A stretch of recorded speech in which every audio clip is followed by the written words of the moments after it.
Take a look behind the curtain with a real whistleblower and American patriot. Prepare to embrace the uncomfortable truth because this program has no time for comforting lies. Here is civil liberties enthusiast, Second Amendment defender, and recovering FBI agent Kyle Seraphin.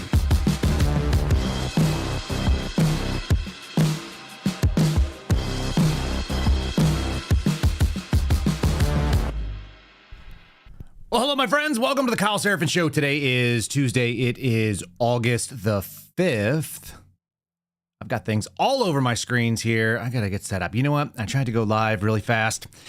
I got some slack and flack from some of you all because we don't always go exactly at 8:30 here local time. And I end up spilling some coffee. So that's okay. We are going to have a program talking about the credibility crisis in media.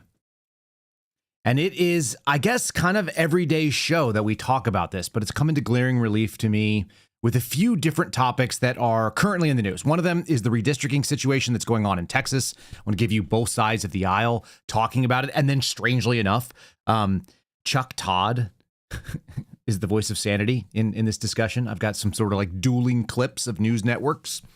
We're going to talk about the new media, of which I guess I am a part of. There are various different varieties of aspirations inside the new media. It seems to me that most of the new media is trying to accomplish something. They are advocates, and so they are not just doing opinion journalism. They're actually doing like sort of info ops and advocacy journalism. I'm going to give you some examples of that. And then I guess lastly, we're going to go through this sort of hopium dealership, the people that are trying to put forward straightforward propaganda on behalf of the political establishment. When Democrats are in power, you see the left pushing this aggressively. Your MSNBCs, your Rachel Maddow types are actually not just saying things, they are saying the thing that the party in power wishes you would say. And when we have the people on the right in power, ostensibly, then you end up with the same sort of scenario. So a lot of what we do here is skepticism. People have criticized privately. None of you want to say this publicly, but you'll DM me. Why aren't you more supportive of the Trump administration? Well, it's because I'm not supportive of anybody. I'm not on anybody's team. What I'm supportive of is Americans getting the system of government that we're supposed to have. And we don't have it, and it's probably not a realistic thing. But if we don't at least advocate for it or know what it should look like, if we don't understand sort of the constitutional principles behind it, we're screwed as a society. We're already a very low information, despite having incredible access to information. We are low information. We are consumers of news, but we are not critical thinkers of news. And I'm speaking collectively, the United States.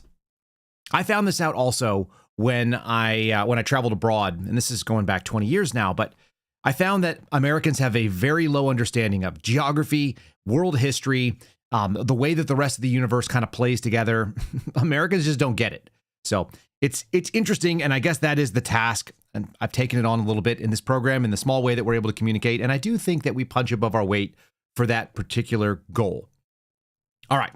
So we are going to start off with one way that you can protect yourself from propaganda. If you want to just turn off all the noise, which we do sometimes here at the show, one of the ways you can do it is by picking up one of these Faraday products.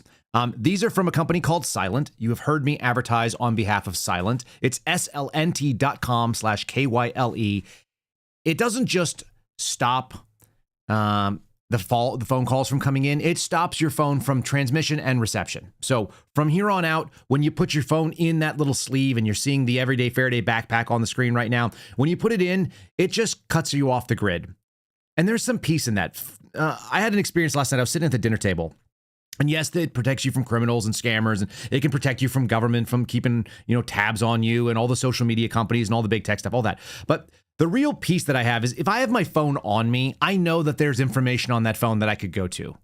And so if I'm trying to have a peaceful moment with my family and we're having dinner, I actually have to make the phone stop so that in my mind, I know that it's not receiving any of the RF signals, whether it be Bluetooth, whether it be Wi-Fi, whether it be inbound calls and so on and so forth, the text messages that go back and forth to my watch here. I have a smart watch from Garmin. So all of those things, it's more than just, oh, can I put it away?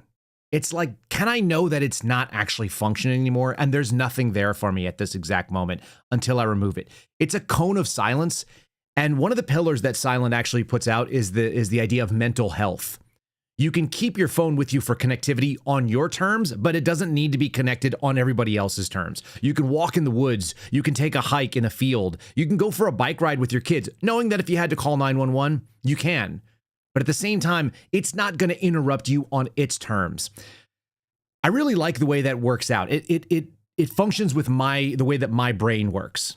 And it means that I'm actually controlling it. So if you guys are interested in something like that, the backpack that you see on the screen there, the E3 Everyday Faraday backpack, it is brilliantly laid out. And I say that as a guy who's a gear queer nerd in the military who had my bag constantly torn apart and re-put together to constitute it to make it the most efficient. It is a really well thought out, smartly laid out bag that I've been able to convert from doing streaming equipment and then like in a heartbeat, turn it into an overnight bag and fly out to Timcast with my laptop, with my phone, with my tablet, with all the stuff I might need, microphones and so on in case I want to do a stand-up somewhere. And at the same time, carry socks, underwear, shoes, that kind of stuff. Check them out, slnt.com/Kyle. Again, slnt.com/Kyle. One of the reasons why I hype gear is because I am a gear guy and like I'm constantly looking for the best solution. I had this one. I love this bag. I really do. And it fits really nicely and it carries really nicely. Even the buckles are really smart. We'll do like a video for that over on Local so you guys can see it because it's pretty cool. It's not cheap, but it is awesome. All right. So save 15%, KYLE, promo code slnt.com/Kyle. All right. That's kind of a longer ad. Let's get into today's program. I got a lot I want to cover too. And that may be the only ad we do today.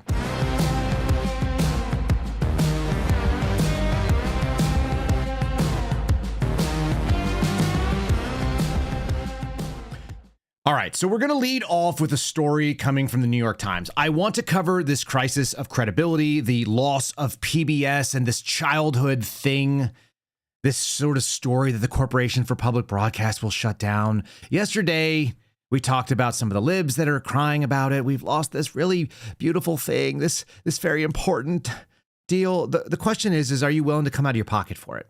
And I want to put this in perspective for those of you that are listening. First of all, I'm going to read a little story from the New York Times that came out over the weekend. Corporation for Public Broadcasting will shut down. The company will be among the first casualties after a vote to strip roughly $500 million in federal funding away from NPR, PBS, and local stations across the country. You're seeing on the screen a picture of Representative Robert Garcia. He's a California Democrat, and he's got the picture of Elmo. More on that in 1 second. Go ahead and put Elmo in the back of your brain. The Corporation for Public Broadcasting said Friday that it will shut down next year, effectively ending its half-century role as the backer of NPR, PBS, local radio, and TV stations across the United States, aka we are going to see official government propaganda shut down. So we're only going to have unofficial government propaganda. The organization will continue to support public broadcasters during the transition period, and then these people will be on their own. Corporation for Public Broadcasting has been in the crosshair of Republicans for decades. Why would that be? Because they have hard leftist policies and they espouse things that only one side of the aisle can back up? Is it because the left has basically completely encaptured the entirety of the media ecosystem outside of a small number? It used to be just Fox was the quote unquote controlled opposition. The world of new media changes the game a bit, but not in the way that a lot of us would like it to be. It's not that new media equals really independent media. It's actually really hard to make a living. It's really hard to make a dollar in this sort of business. There's a couple things you need. You need to have a product that people want. In other words, you have to share information in a way that people like it. It has to be packaged in such a way that it's interesting and that you draw an audience to it. And then those people actually have to be interested enough in what you say. Your credibility has to be high enough that what you say leads to sales somewhere else. Again, the business model of what I do, I bring your eyeballs to what we talk about every single day. My interest is, can I convey information? Can I give you something that's of value as you walk away with? And at the same time, we trade some of your attention span for products like we just discussed earlier. And then you, when you're in the market for it, go out and spend your dollars. If you talk to people that do radio, if you talk to people that have done TV, if you go back far enough, interestingly enough, my first job out of college, second job, I guess, out of college, was selling airtime at a radio station, which is a pretty tough gig for someone who's 22 years old and doesn't really understand what the market is. I do understand it today because I've been a consumer of news products. I've been a consumer of talk shows. I grew up around the radio business, but even at 23 years old, having been born to the program and news director of the biggest AM station on the West Coast, that's the household I grew up in. I still didn't understand the business model until I spent enough time as a consumer sitting in traffic, like many of you might, sitting on a commute hour. And now we've got a different choice. You don't have to just turn on terrestrial radio. You don't have to just turn on your Sirius XM satellite radio, right? You don't have to go one place or another. You can choose your own experience. You might download something that is not monetized at all, and it's simply monetized by the fact that they're going to play you some pre-roll ads like we have over on Spotify. So it's hard to make a living doing that. And it's certainly hard to do it when you have this bloated infrastructure. But when government gets involved, bloat is the name of the game. And the Corporation for Public Broadcast, that's what they did. They took government dollars. They insured people in the same way that whenever government gets involved, it's less efficient.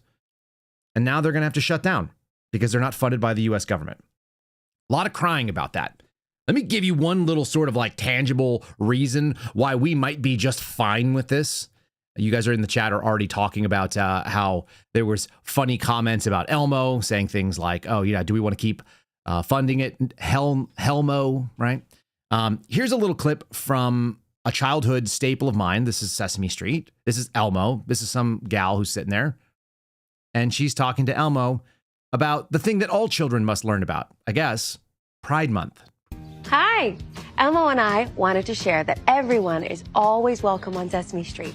This month and every month, we want to uplift and celebrate our LGBTQIA plus family, friends, and communities. Yeah, that's right, Miss Ariana. From our Sesame Street family to yours, happy Pride! Elmo loves you. And I love you, Elmo. Mwah. Mwah. Gross. Just gross. First of all, the age bracket that appeals to is probably still younger than my 6-year-old, but maybe my 6-year-old's on the top end of it. My 4-year-old and my 2-year-old are going to watch that, and then they're going to come back with questions. What in the world is that acronym, and why do I need to know about it? That's craziness. That's absurd. So yeah, what you did is you perverted childhood icons that used to talk about regular American things, like being a good neighbor and following your civic duties and respecting authority, listening to your parents, right? Nutrition, maybe, even if they had bad nutrition. And then you've got that crap. And so conservatives don't want to fund it. Go out there and see if you can make it on your own. Let's see if there is a big enough market for you to be able to put your own dollars behind it. And the reason why I don't feel any sympathy for any of those people at all is because of what I do right now today. I've given people that are on our locals channel that are part of our community over there kind of a behind the scenes of what it takes and what we make on individual videos. I've showed you what we make over on Rumble. I've showed you what you make on YouTube. It's not a ton of money. It's enough. We don't have, we have other sources of income because I can't simply just do this by itself. Most people can't. And for those of you that don't realize it, as small as this podcast is, and it's small, our audience is measured in the tens of thousands. As small as it is, it's in the top 0.5% of all podcasts on the globe. So think about that for a minute. Most of the podcasts that are out there, most of the information that is shared, it's being done on a very shoestring budget, and almost none of them can make a living at it. Almost nobody can. It's unbelievable to me. It's the one thing that when I wake up, if I really sit and think about it, it does make me feel grateful to be able to do what I do.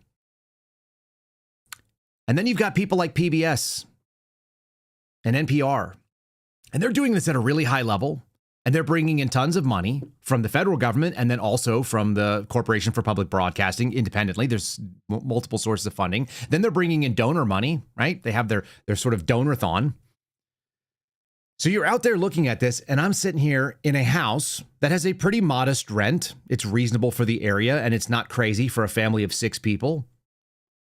I'm in an extra room of this house that I have built to do this, and we have the ability to broadcast directly to you at a pretty high quality. We could do radio from here if we wanted. We could do it over the internet very easily. We could get you very good audio. We can get you video if you want as well. We can do every single thing that you might see a large production studio do. And as you guys have seen before, like, this is what it looks like.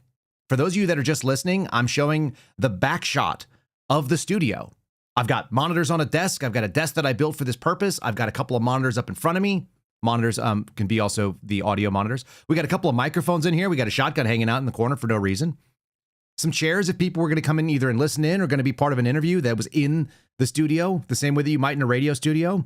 I've got this monitor in front of me, this teleprompter thing, so I can see what I'm putting out into the program, and I'm live producing it. That's what we do here. So if I'm able to do that here on a budget of like one guy who's also supporting a family, why is it that we're crying about these larger scale sort of organizations not getting tons of federal money? It's pretty weak.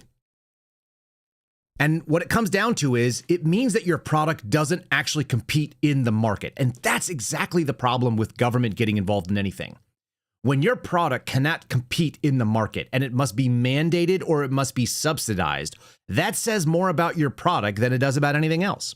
It says that you are meeting a need that's not there. And the sad thing is that there used to be a much broader market for things like PBS before Elmo was gay. There was a much broader market for NPR before any of this stuff. And I'm going to kind of run through some of the stories as they're covered right now. This is a woman who's on a trail walk, I guess. We played a lib woman yesterday riding in her car. We're going to do sort of like the counterpoint to that. The counterpoint is a lady walking around who says, if you really cared about these things, you would support it with your money. Either they would be able to monetize with advertisements or they would do it based on a donation model. And there's plenty of examples of that. Because we know that they do not, we know that the American people are not demanding PBS, NPR, and so on. We'll see if they stick around. Now, they have a robust infrastructure. Almost everything is already paid for, so it should be really easy. Most of the expense here that I deal with was the cost of buying the equipment. And that was covered in 1 year. That was paid for in a couple of months. We didn't have to finance it. I went out of pocket, and then I was like back in the black right away. So these people have radio stations that have already been bought and paid for. They have equipment and microphones and all the boards and everything else. All that stuff was already covered. So they don't even have the upfront startup costs. It should be pretty easy for them to be able to monetize it. And we'll see if they stick around. If not, it will be that there is no demand for that product. And it is because people are not paying for it. Here's a woman kind of just commenting on the actual fundamental reality of the dollars and cents to run your station is it's gonna hit the market, and you're gonna find out whether your product is interesting. PBS, NPR, all of these propagandist machines are out of money. Weird. I thought you guys loved them so much. But yet none of you reached into your wallets and helped them stay afloat. Right, because at the end of the day, when it involves your money, your asses are nowhere to be found. And listen, I don't really blame you because I feel like my money shouldn't go to certain things. But I also don't take to social media and cry about it. Yeah, you guys were so loud. You were so loud and proud. NPR, PBS, censorship, save them. They're so important. They were so detrimental to my childhood. Did any of you donate to help them? Did any of you create a group, send them a couple bucks, figure out how to keep their funding alive? Anybody? What about you? No, not you. You back there. What about you? No, you guys didn't do shit. You didn't do shit because at the end of the day, it wasn't important to you. So it's not important to you, okay, when you have to privately fund it, but it's important to you when the government can fund it. Weird. It makes perfect sense, right? The things that are important, you fund with your own dollars. This is the argument against government-funded charity.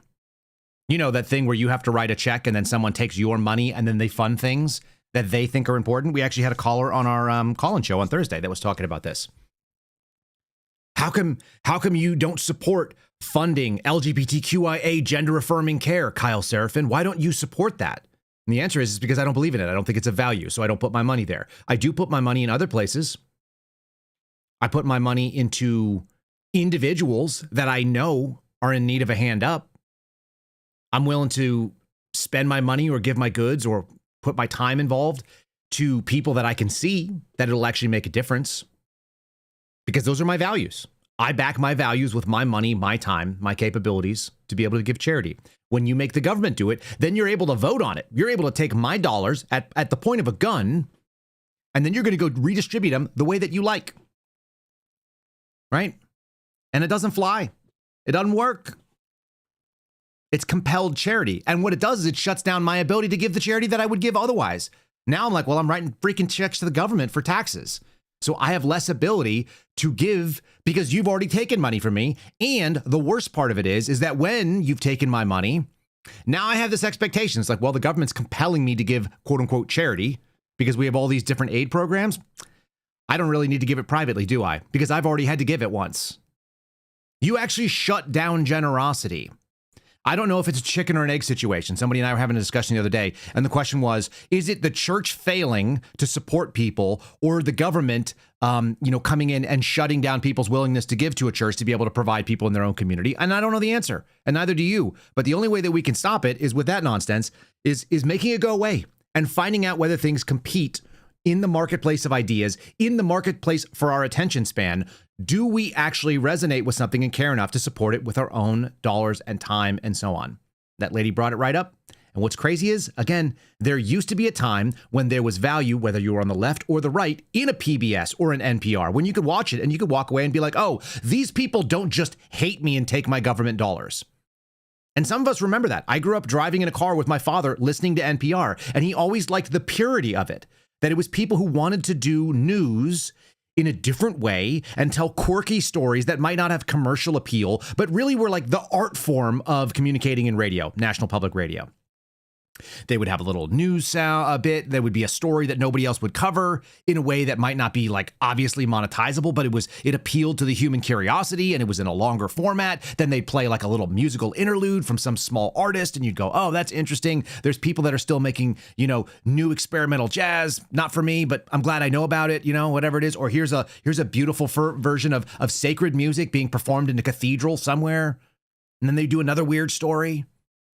And now it's like transgender people in Tanzania and bisexual, polyamorous, polycules that are happening in Kenya, and it's all over the world. In the Philippines, it's here's some other sexual deviancy and normalizing all this nonsense. And you go like, oh, that's not for me.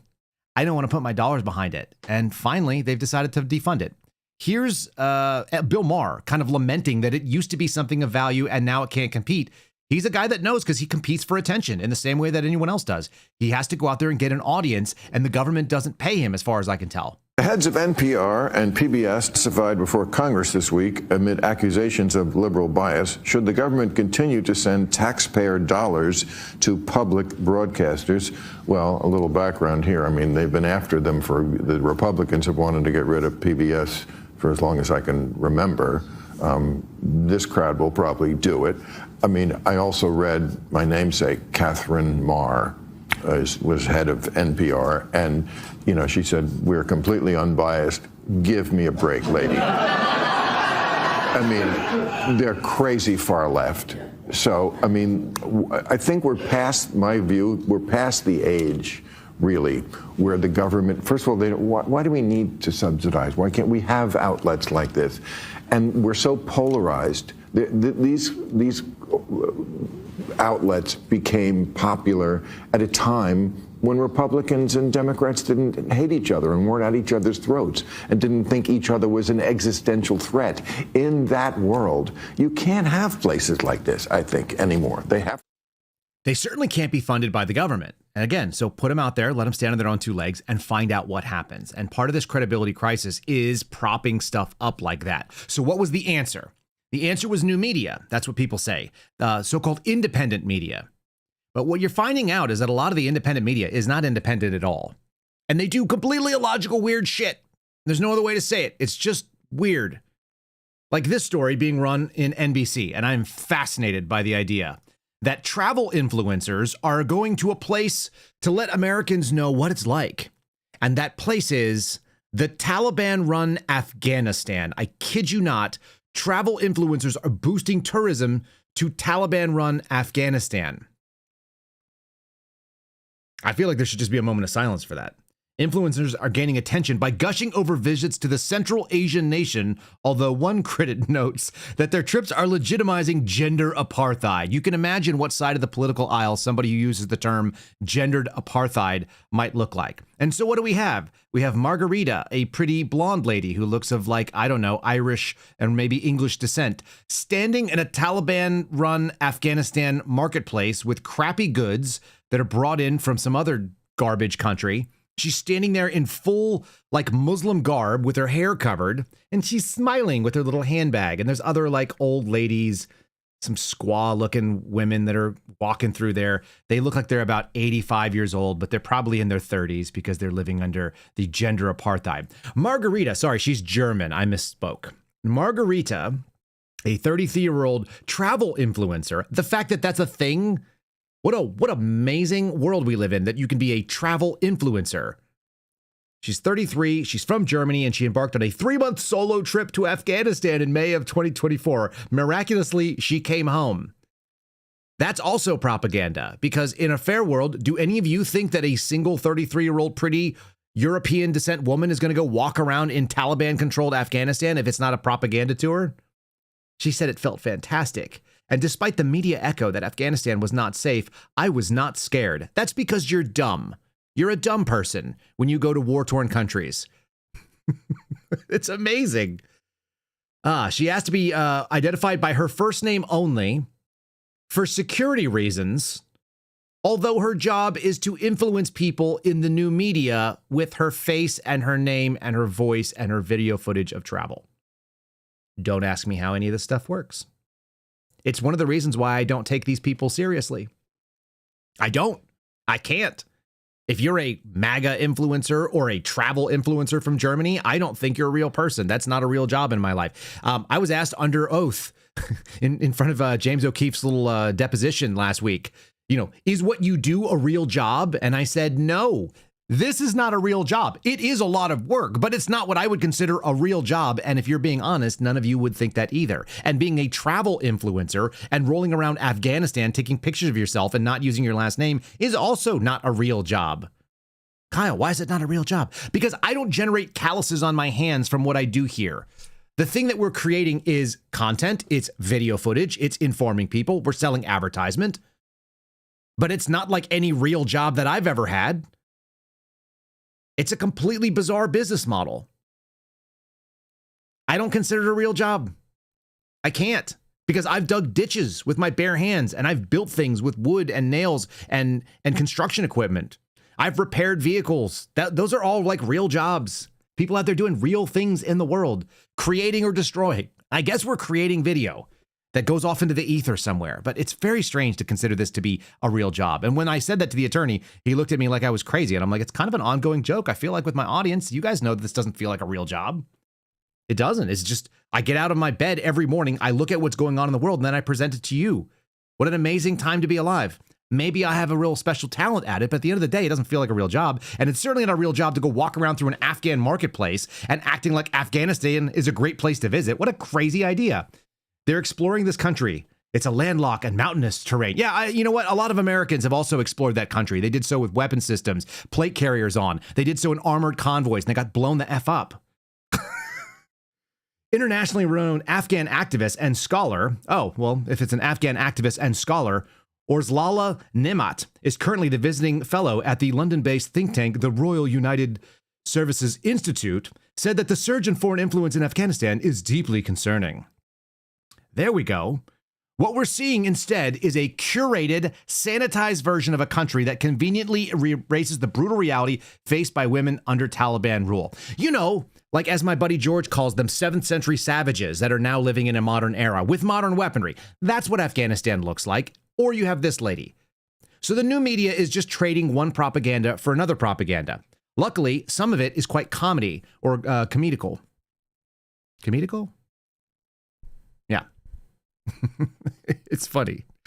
This is Alex Stein, who I've met a few times in person, and I have been on his show. This is Alex Stein being asked to testify about transgender people in bathrooms or the military, and so he decided to make it a complete farce, which is exactly what this whole thing is, talking about women. In fact, my daughter and I, who's 8, we're having a conversation today about women in the military and why we don't think it's a really great idea, at least for most jobs that I would consider. Alex Stein decides to lampoon these people in the way that they deserve. This is what new media is quite good at. You know, being irreverent and not being beholden to other people. We do that here. I think Alex does that as well. He does it in his own way. Enjoy this little bit of testimony about why transgender people should be in the military. This is an argument. This is actually a real tactic. If you guys don't know about how to logical and rhetorical arguments, this is like reductio ad absurdum. You basically take this thing down to the most insane level and then make people realize that their argument is ludicrous. Here he is doing that at a Senate committee on state affairs hearing. That's new media. This is where it shines. Welcome. Introduce yourself. Go ahead. My name's Alex Stein. I'm considered one of the sexiest men in conservative politics. And one thing I want to say, a lot of people are going to hear my testimony and you're going to say you're anti-LGBTQ. I want to say that's impossible because I'm a Dallas Cowboys fan. So obviously I have a lot of gay pride. But, you know, a lot of conservatives like yourself, you want to outlaw transgenders in women's sports. I disagree. I like transgenders in women's sports because you can gamble on them and win money. And I won so much money on Leah Thomas's propeller in that pool. I almost turned draft kings into draft queens. And, you know, I actually like transgenders in the military, too, because, first of all, transgenders are some of the meanest people on planet Earth, so they'd make a good soldier, don't you think? And then, you know, second of all, transgenders love to do mass shootings. So, you know, that's perfect for a military veteran.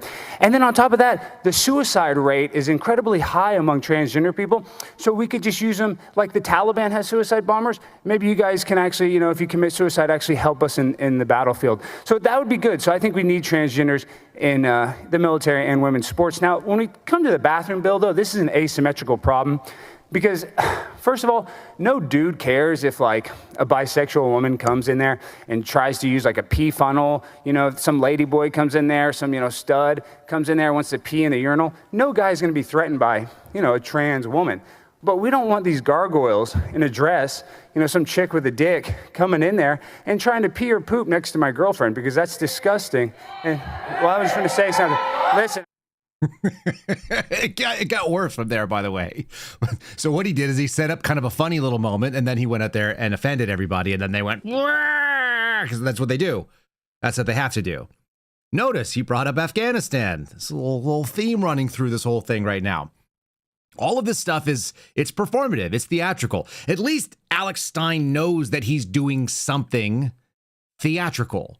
He scripted this, he wrote up sort of a comedy bit, and then he went out there and he played on these folks, and he got the exact reaction that you'd expect. He's got a live and real laugh track. We've had to explain this to my kids because they are growing up without a lot of the television that I did, and probably many of you did as well. Do you remember it was like filmed in front of a live studio audience, and then there'd be like some signs would be like applause, applause, and people would cheer or clap or laugh or whatever it is on cue.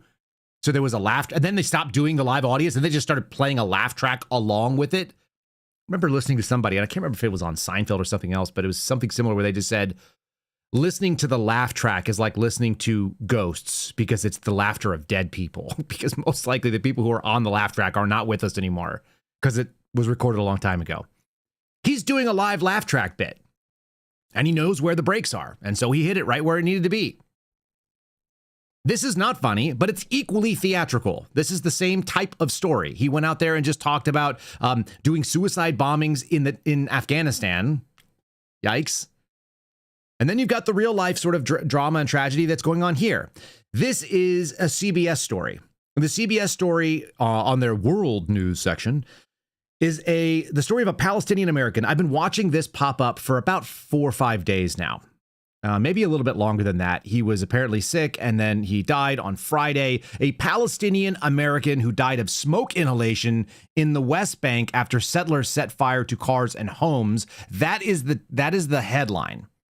Now, the information about the settlers that set fire all comes from Palestinian health ministry officials, aka the people that are on one side of the conflict, and they have a vested interest in sharing their version of the propaganda. The guy's name is Kamis Ayad, who was in his 40s, no further information, just 40s, and he died on Thursday of last week in some village that I've never heard of, and neither have you. And the Palestinian health minister said that on Friday that the settlers were the ones who set the fires, the settlers being the Israelis. This is all part of the Israeli-Palestinian conflict that I told you of earlier. I actually don't really care that much about because I can't fix it and I have nothing to do with it. And I don't want my money going there until we handle the homeless vets that are living down the street in Austin. But they're making you look like it's really important. And there's nonstop discussion about how important that story really is and that we should really feel like very sympathetic for these people. We need to. It's our job to feel sympathetic over these folks. So here's CNN's panel discussion letting you know what the right answer is. And they actually let this woman speak, which is that, hey, you can whitewash it. You can try to do margarita in Taliban-controlled Afghanistan, and it's really a lovely place to visit in the spring. Or we can talk about the fact that it's a conflict that we're not involved in, that there are people there that actually do some really atrocious stuff, and that there are billionaires that run Hamas, which was a terrorist organization for as long as it's been around, and they're not on your team. So to have people out there sort of doing influencer work on behalf of it, it's pretty disingenuous. Look at this conflict. This is all controlled sort of theatrical opposition, and all of it is trying to get your heartstrings on one side or the other. It's always about money.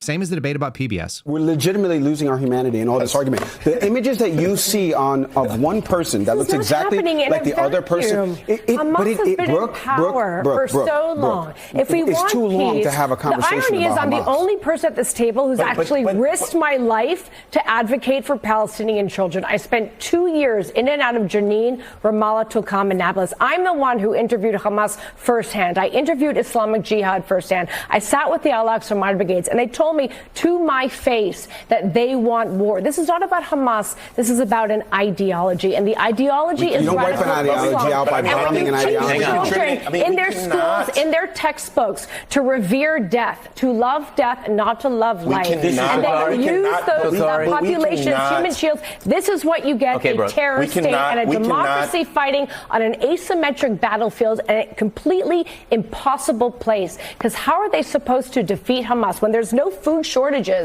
But there is starvation. They destroyed Gaza and they have not defeated. All right, here's what we're going to do. Bakari Sellers, you got 10 seconds, then go on a break. We gotta try to have one person wrap this up in one thing. That lady that was Brooke Goldstein. She's an author and she's a human rights attorney, according to the little byline there. She looks a lot like Margarita, the German 33-year-old Taliban booster. She does. They look very similar. They're pretty white ladies with blonde hair who go into war zones, apparently. And then they tell people this is what it's supposed to be like. You can tell that lady went there under the understanding that she was going to advocate on behalf of the children of Gaza, which always reminds me of that little video, that AI generated Israeli video that we have, the dark skies in Gaza, but Qatar is always sunny. She went there to advocate on behalf of children that are not hers, that she can't help, in a society and a culture that are not hers. She's a tourist in there. She's a travel influencer. And she came back actually radicalized the other way because she was like, hey, they told me that they actually celebrate death and this is what their culture is. And then you start realizing that not all cultures are the same. They're not all equal. They just can't be. Not all cultures will be the same. Not all cultures have the same values. And when you project your values onto other people's cultures, then you're going to get some other weird thing. You're going to get your opinion about a conflict that you don't understand, which continues to happen, which is why I don't care. I don't have the capacity to care. And I can also see nonstop that there is propaganda. There's this man. They show a picture of the slain Palestinian American man, but he also chose to live in Gaza. So is he really I don't get it. It's all heartstrings and minimal substance. Same story here that's going on in this other fight, completely unrelated topic. But the same theatrical push. We are creating one side versus another side, and we're supposed to sit here and take them very seriously. Here's the story. This is the most salacious of the headlines, by the way. There's here. Let me add two headlines. So one headline was coming from ABC, and the other one is coming from CNN, I believe. Let me cover it.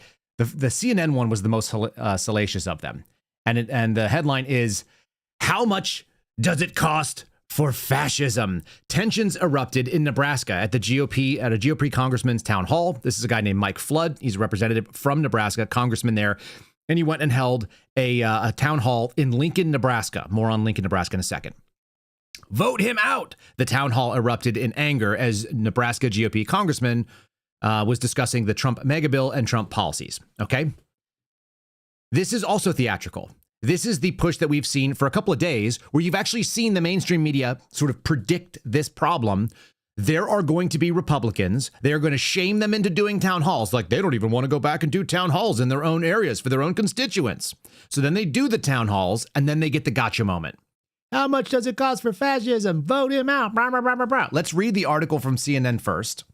And then I'm going to tell you why I think this is really funny. Mike Flood faced a barrage of criticism at a packed people, town hall in Lincoln, Nebraska on Monday evening as constituents repeatedly confronted him over his support for President Donald Trump. Now, here's my simple question. Number one, when you think of packed, how many people is that? If you would do me a big favor, folks in the chat, will you please tell me how many people a packed town hall has? Because I'll read you the number in a minute. Packed town hall, ready to go in the chat for both the YouTube and the Rumble folks. Okay. His support for Donald Trump's big, beautiful bill, the immigration policies, and what they described as threats to democracy outraged this town hall. It didn't take long for the audience gathered at that meeting at the University of Nebraska to erupt in chants of, quote unquote, tax the rich. Oh, tax the rich. While Republican congressman attempted to defend his decision to vote on behalf of the president's massive agenda. He said, quote, I truly believe that this bill will allow America to experience growth, that it will allow our communities to thrive, that it will spark our economy, it will give ranchers and farmers, it will help take care of the vulnerable, and more than anything else, I truly believe that this bill protects Medicaid for the future. Why does he believe anything about it? Why does he believe anything? Okay, so packed town hall per you, no seats left. Yeah, 100 to 200 people. I've got an answer of 500, 1,000, 2,000, back and forth between you guys. Okay, so somewhere between a couple hundred and maybe 1,000. You guys are correct. A packed town hall in this case was 750 people by the estimates. It's also critical to say that it was held at the University of Nebraska. Why is that critical? Because our university system is overwhelmingly, without a doubt, just the same type of audience that you'd find at PBS, NPR, and the Corporation for Public Broadcast. It's very left-leaning, like 80 or 90% to 10 or 20%. It's massively shifted to the left. And now here's the other thing that's really incredible to me. You had 750 people turn out. That's the number of constituents. 750 people, let's say that estimate is good, constitutes about 0.25% of the population of Lincoln, Nebraska alone. So it is 0.25%. You want to know something kind of interesting? If you go to the University of Nebraska in Lincoln, it has a student population of about 25,000. And by the time you add all the faculty and staff and the people that make their money on it, probably like closer to 30,000. It's roughly 1 in 10 people. So 10% of the place where this thing was held in Lincoln are associated with the university. It was physically at the university, and 0.25% turned out, and that was enough for a national headline, not just in ABC, but also at CNN and others. Why is it that a congressman is telling people what he believes is in the bill when he doesn't actually apparently know what's in the bill? Because it's massive. That's the big problem, is that our democratic system is not actually doing the thing it's supposed to do, which is the same reason why Mike Johnson is supposed to be there, which is why this is theatrical. And I can both dislike Mike Flood for going out there and doing what he did and dislike the people in the crowd because I don't like any of these people because none of them seem to understand what any of this was all about. And it takes me to the situation that's going on with the Texas redistricting, which is the same sort of nonsense. It's another sort of show trial. We're getting people that are presenting nonsense over and over again. And we're supposed to pick a side. Are you for the big, beautiful bill? Or are you against it? If you're not with us, you're against us. That goes along with the stupidest thing that I continue to see over and over again about the Trump administration keeping their friends close and their enemies closer. That's why we have to promote the people that are bad actors. Maybe it's just all theatrical nonsense and we're not represented in any meaningful way. That's actually kind of where I'm at. Let's talk about that situation, which is ongoing. I've had friends from outside the state reach out to me and ask me, how is the vote going for the Texas redistricting? Because there's this drama that we covered yesterday a little bit. Texas Governor Greg Abbott has issued orders for civil arrest of Democratic lawmakers who fled the state to block the GOP drawn congressional map. This is not the first time they've done this. This is not the first time they've done this since I've had this podcast. This is just a stunt that Texas Democrats do. They all go and they hang out somewhere, and then they do a bunch of press conferences talking about it. And it is also theatrical because the end result is going to be not a particularly great thing. It's going to be gerrymandering, and it just depends on who's in power. Again, it's the illusion that there's conflict so you can pick a side, and then you can feel like your side won, even though at the end of the day, we probably all lost. That's my take on it. Here's Eric Holder, someone that I absolutely vehemently despise, who's totally was in the nonpartisan role of Attorney General. You remember him? AKA Barack Obama's wingman. Here he is talking about how this is a real big problem. I'm going to show you both sides of the argument being covered. This one's by MSNBC. And then again, at the end of the day, you're going to find out that Chuck Todd is actually the most reasonable voice in this, because occasionally even a broken clock is correct. Here we go. This is not a Texas problem. Yeah, the focus of this issue is Texas, but this is a national problem.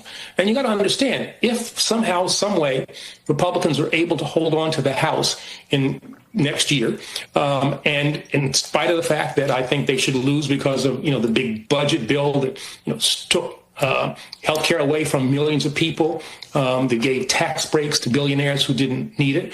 If they were somehow able to hold on to the House in 2026, that is the House of Representatives that would have to certify who won the presidential election come 2028, 2029.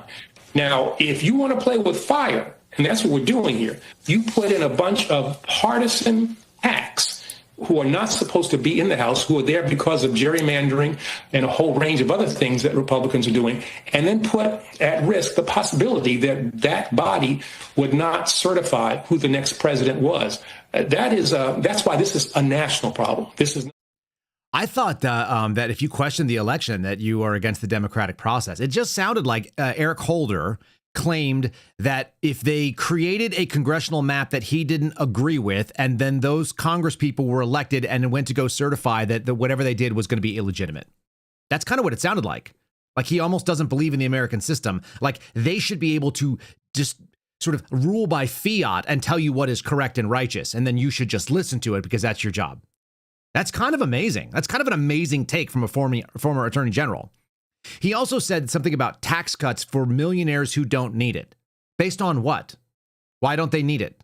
Because the government has a right to your money? That's also a pretty radical thing. I live in this world where the way the American Republic was set up is that it was supposed to actually have to justify going into your pocket for anything. I thought we actually fought a war over a small consumption tax, along with a bunch of other things that sort of led up to it. But when you finally taxed our drinking beverage, we got pissed. And so this nation rose up and said, nope, no more crown for us. And now we have to justify being able to keep our own money. That the default position of Democrats, that's the claim, is that it's their money first and that they only will give out tax cuts to the people that need it. That's wild. That's a wild reversal. It's almost like it has nothing to do with like the actual sort of system we live in.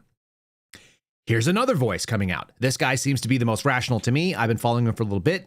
He is out of Ellis County, Texas. His name is Brian, I think Harrison. I double check here. I've seen numerous clips. I follow him and I see his social media takes. He seems like the only one that fits into like the Kyle Seraphin category of everybody sucks, which is kind of a lonely place to be, but I like that he's doing it. Here he is on CNN. They did some gotcha clips and he laughs about it. If that's how deep you had to dig to get him, I think that's fun. When they can only find a couple little things and they're like, it reminded me of when I went to SEER school. I went to survival school. I'm sitting in the chair. They're doing an interrogation with me. And they asked me these questions. What they did is they mined social media, which I didn't have. And then they went out and they were supposed to like hit you with gotcha questions. And the interrogator up in Spokane, Washington goes, your name is Kyle Seraphin. Is your dad's name Charlie? And I was like, I can answer that. Yes, my dad's name is Charlie. And they're like, and he lives in Dallas? And I was like, yes. And they're like, your dad's name is Charlie, and he lives in Dallas. Like, that was a gotcha. Like, that's kind of what CNN's doing right here. I was like, all I had on him was a couple of, like, useful clips. He points out the real sort of hypocrisy, which is that both sides do this. We'll play a couple more clips, like I said, both sides, and then we're going to end with Chuck Todd. So I just want to be clear. We have covered it when Democrats gerrymander as well, sir. Well, Well, Caitlin, I know. I got to tell you, I'm incredibly flattered the amount of time CNN must have spent fact-checking what I said earlier today to come up with those clips. But if those are the best clips you can find, then my point stand, I was proven correct, because at no point was he asked to justify those maps. But here's the point. It wasn't that I was saying good, bad, right, or wrong, whether they could or should or shouldn't. The point is, what we're talking about in the state of Texas is something that is constitutional.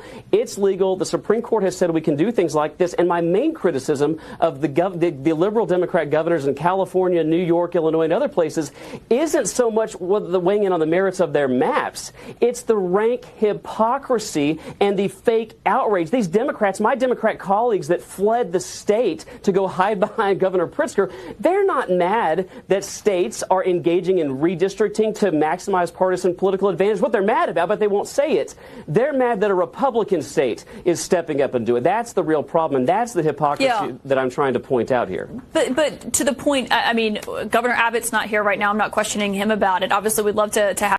So I just want to be clear.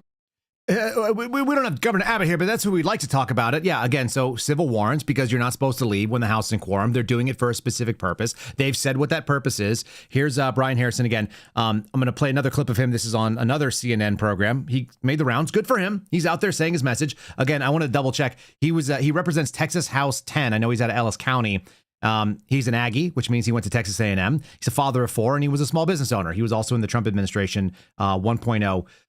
For whatever it's worth, this is a sensible person. And I have to think that some of it might have to do with the fact that he's got 4 kids, which does tend to ground you and make you think a little differently than many. Here he is saying it again. And then, like I said, we're going to play the other side of the coin, and then we're going to get to what I think the real answer is. Isn't that he's not allowed to do it. My objection is the rank hypocrisy and dishonesty of what he's saying. I'm going to hold this up. Can you see this? Do you see this? I want Pritzker did CNN, did y'all have him on to explain Illinois 13, this pinky-sized finger that goes across the entire state that was 100% drawn for partisan political purposes? But I haven't seen anybody at CNN or pretty much any of the other major networks bringing him on, or the Democrats and his legislator that drew a map with districts that are far more gerrymandered than anything that the House, that the Texas maps that we're contemplating look like here today. So it's rank hypocrisy. That's my problem, and the dishonesty. And the real simple. If you can't see it, if you want to imagine it, imagine the state of Illinois. It looks something like a hand. Let's just call it that. And then basically a finger-sized projection going 3/4 the way across the palm is one of the districts, because they chose their voters instead of the voters choosing the representative. That's what gerrymandering looks like, where the people in power get to look at the map and they say, I'd like to choose these voters who are going to pick me. The end. And the rank hypocrisy is the people fled to Illinois, of all places, which is a highly gerrymandered state. At the end of the day, all of this stuff looks ridiculous. I love our chat, guys. If you don't know, our chat is constantly like fact checking their opinions against what I'm saying. We've got Dr. Scary saying that Michigan is the only state that looks like a hand. No, it looks like a mitt.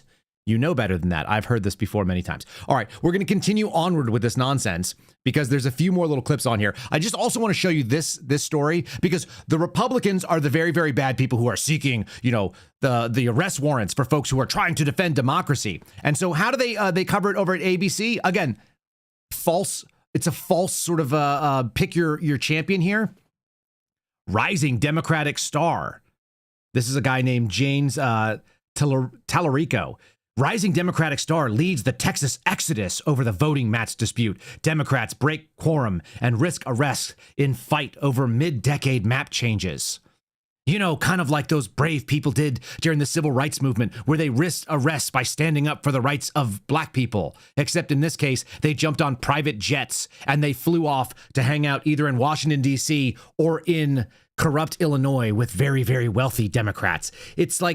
It's theatrical, but it's also trying to conjure up images in the same way that a packed town hall is trying to make you think, like, look at all these sweaty, angry people. They all massed in there because they're so righteously outraged. Or it's all bullshit. And they just cannot help themselves but use these incendiary and very, very aggressively drawn things. It's why there's a crisis of credibility. How come no one says there's a simple discussion? This is what's happening. These are the people involved. This is a disagreement about maps. This happens about 5 times every decade. This happens 2 times every decade. The last time this happened was 3 years ago. Democrats pulled the same thing. The allegations were that it was a political stunt. This stunt resulted in nothing. The map was drawn. The quorum was reinstated. And after a lot of hemming and hawing, they were dragged back, and then they had to do the vote. And they were overruled by the majority, which existed to make the law, as is the democratic process. What if you just said it in a sane and sober voice? Or you could have Hakeem Jeffries out there say that it's un-American and it's dangerous and that the Texas governor has lost his mind. Really? You argued that Texas Republicans, in your words, at the urging of President Donald Trump, were trying to rig elections by allowing politicians to choose their own voters through this redistricting proposal. What do you say to the argument that Democrats would be guilty of the same charge if they gerrymandered in so-called blue states, Democratic-led states? What Democrats would be doing in response is to make sure that there is one fair national map so that the people of this country will have the opportunity to make a decision in November of next year in deciding who should actually serve in the majority in the United States House of Representatives.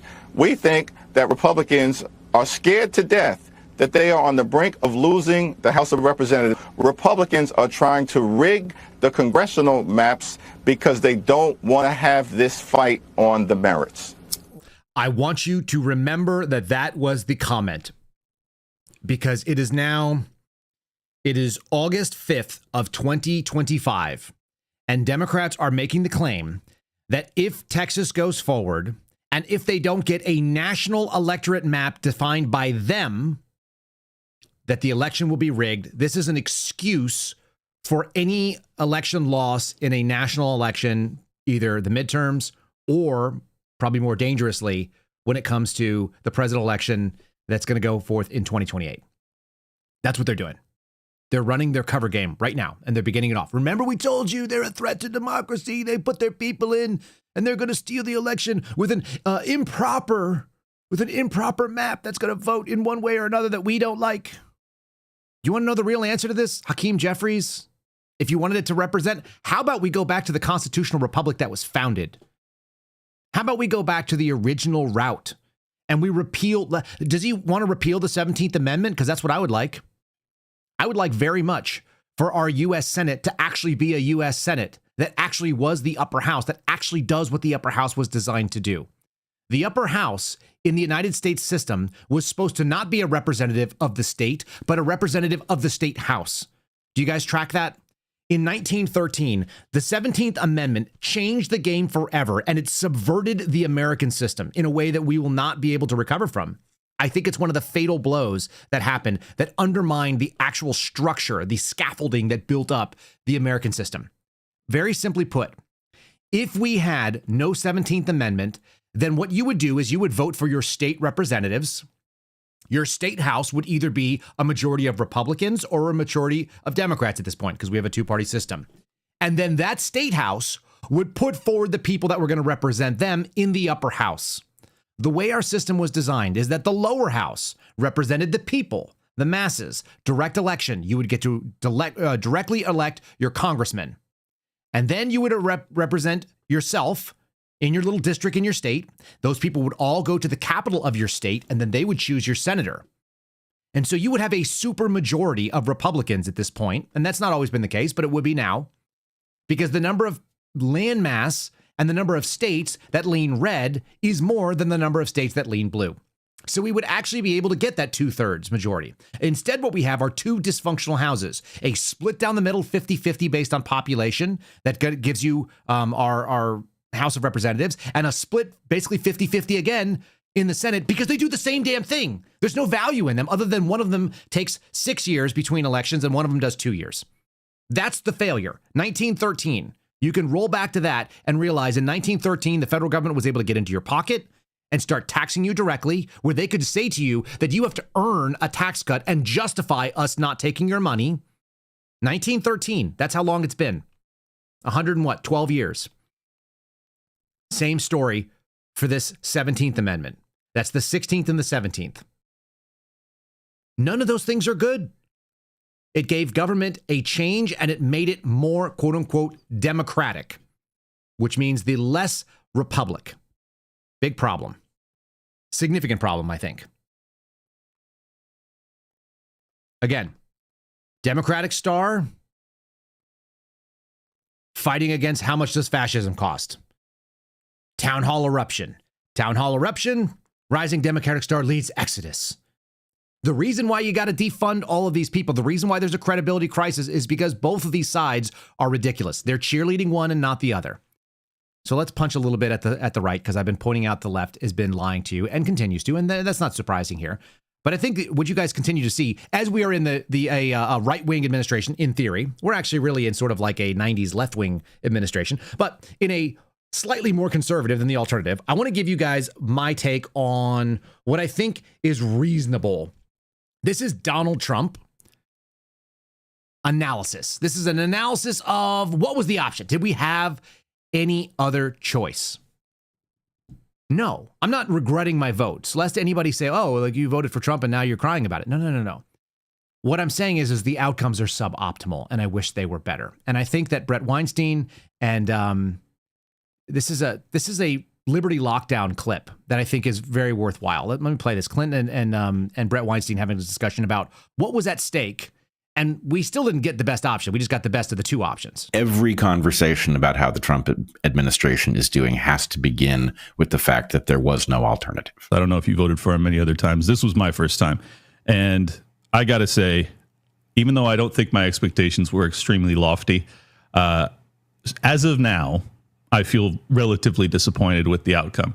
I'm curious what your grades are for him. I know that you were kind of more in alignment with him because of probably RFK Jr. and maybe Tulsi or something like that. What are your thoughts? I am confused by what I see. Me too. I am completely comfortable with having voted for Trump. It was my first time because of the apocalypse that was represented by the blue ticket.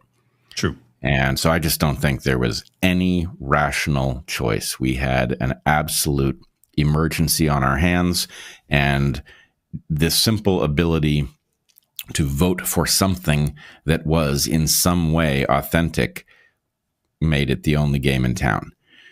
Now, as for what is transpiring under the Trump administration, I am aware that there is a labyrinth of power and a hidden priority list. The administration presumably has things it wants to accomplish. The labyrinth of power sets the ground rules as to what can be accomplished at what rate and in exchange for what. I know I'm not privy to that. And so the real question is, how does this stack up compared to what was possible given the cards that President Trump held on inauguration? That's it. That's the question. What is he able to accomplish and why, and how much of it is just theatrical? I think the answer actually is a significant amount of this is theatrical. Here's Chuck Todd drawing this all to an end, I think, when it comes to what the hell is going on with this Texas situation. And is there a right answer, or is it just all fake? And again, who knew Chuck Todd is going to be the one who's going to be the voice of rationality in this, I think. It seems as if the strategy is bring more attention to this, make everybody uncomfortable, right? The more painful you make the process in Texas, the more it's hard to replicate. Maybe there isn't. They may be their own colleagues aren't as interested in this.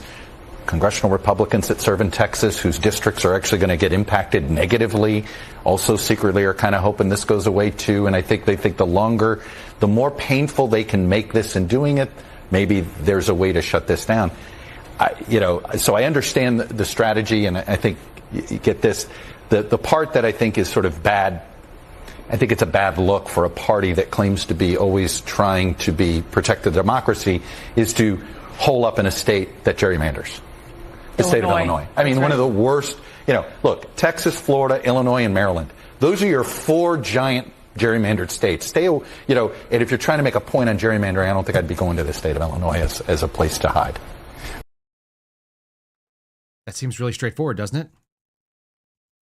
Doesn't that seem like the answer? You don't go to the place that makes you look bad. The claim was, oh, we're going to the land of Lincoln and life's really good. And again, you got an NBC guy He used to do Meet the Press, right? That's the person that's going to be the voice of rationality. He's actually right in this case because it's theatrical, because it's for looks, it's for show. You went to a place that was easily pointed out by Texas Republicans as being completely gerrymandered and has this weird finger-shaped district. Illinois 13, he claimed. I'm sure there's others. Texas has them. All of this is a problem because it gives us the illusion that we somehow get to vote for it. In the same way that we have an illusion that we get to do what we want with our money, but it's not really yours. Not if the government gets a first crack at it. So, for those of you that haven't heard the argument against the 16th and the 17th Amendment, go read them. The other one is the income tax. So, income tax first, and then also, the direct election of senators. The question was how was this put out there? It was proposed. This is the same American public that chose Woodrow Wilson as president in 1912. That's how they got to vote for this thing. So, they voted the power away from themselves. They voted the power to themselves to make it dysfunctional in a way that actually worked against them. And a lot of that shows you that a non-critical thinking and uneducated electorate is actually really dangerous for us. That's why democracy was not the thing that our founders wanted. They wanted a republic. And they were kind of elitists. But it turns out that smart people with more information, more critical thinking skills, and more awareness of history might make better decisions about stuff. Which is kind of amazing. I got some clips that I wanted to do tomorrow. I guess we'll do them tomorrow. That's the best day to do it. We're going to take our time. It's the discussion about the Russia collusion sort of thing, and there's an entire argument to be made about that being fake and nonsensical. And I have about 5 different sort of like arguments I want to lay out to you coming from the various different news programs. So we're going to hold on to that till tomorrow. I think that's probably the best way to do it. Everything from Fox News propaganda to NBC propaganda, all that stuff, kind of the same sort of situation. Let's try to leave on maybe a more positive note. Let me first read and tell you guys that you guys can check out a snack. This is one of our affiliates that we work with, Matt Hat Jerky. If you guys, I actually have to go order some of their stuff. So while I'm thinking about it, matthatjerky.com/Kyle. It's MATTHAT jerky.com, matthatjerky.com. They're a good company. It's a young kid. He's got to be 19 now. I talked to him previously and I've interviewed him for a little bit of time and kind of They have multiple employees, which is more than most of us can say when you're an 18 or a 19-year-old kid. Started a jerky company based on his grandfather's recipe. It's very, very good. They've got keto-friendly options. They've got paleo-friendly options. It's a real tangible product that you can spend your money on and get it. You'll save 20% with my name as the promo code. So again, it's matthatjerky.com/Kyle. If you guys are so inclined, if you're looking for a healthy snack, if you're trying to figure out how to cut some pounds, if you want to be less fat and fake and the other problems, because apparently I've been hammering on fat people. All it does is being fat, even when I am fatter than I have been, all it tells me is I'm projecting to the world that I've made some bad decisions about the most important thing there is, which is taking care of your own body. Because if you can't take care of yourself, you can't take care of your kids or anybody else around you. You certainly can't care about your country. That's why I dismiss fat politicians. It's like you don't even take care of the one thing that you are given on this earth to be in charge of. The one thing that you have ultimate authority to do. Don't cry about your hormones. Don't cry about anything else. My buddy who sat with me for the deposition with O'Keefe, he lost 98 pounds by going straight carnivore diet because he thought there was too much Steven and he wanted to get rid of it. So he's like almost half the man he used to be. He's like 175 pounds right now and 6'1", and he was like 250 something or whatever the numbers work out to be.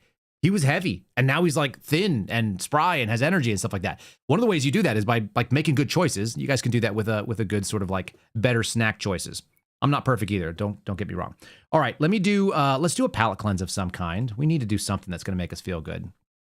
I found this video of a guy talking about a high trust society and why, because we don't trust, our politicians, we don't trust our media, we don't trust a lot of the institutions. They've actually done that to us. They've lost our trust. We had trust in them and we don't anymore. This is what it might look like if you had a higher trust society. There are places where this still happens, by the way. There are plenty of neighborhoods. I've been in community markets in the United States that do farm stands like this that are on the honor system, although I've never seen them with meats and eggs this way. So if you have one of those and you know where they are, maybe throw them in the comments because I'm kind of curious if you actually do experience this in your own community. It's a sign of a pretty healthy place. Here we go.